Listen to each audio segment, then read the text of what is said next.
balak alisin ang bus lane. At yan ang nakakalungkot na balita. Ay alisin na ang EDSA bus carousel. Long-term plan to phase out the EDSA bus lane. In the past 4 years sa pag-exist ng carousel bus magmula nung sinimulan ng operation nito, average of 182,000 passengers per day ang sumasakay dito. Kung susumahin, halos malaki ng populasyon ng mga Pilipino sa Metro Manila ang gumagamit nito.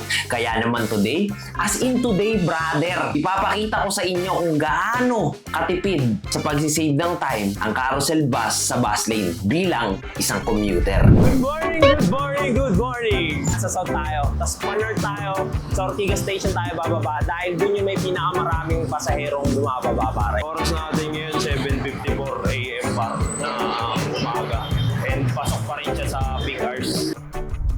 Ang EDSA bus lane ay may 22 na bus stop station at ang Ortigas ang pang-11 dito.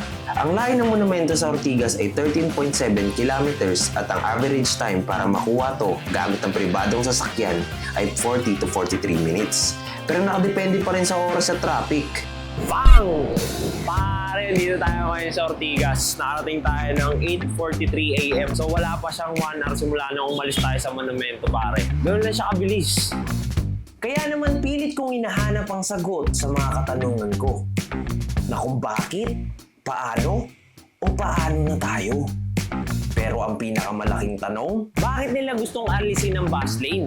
Eh kung nakakatulong naman to sa mga commuter, sa mga Pilipino, bakit bigla sila nag-anunsyo na aalisin nila to? Pumayag ba kami?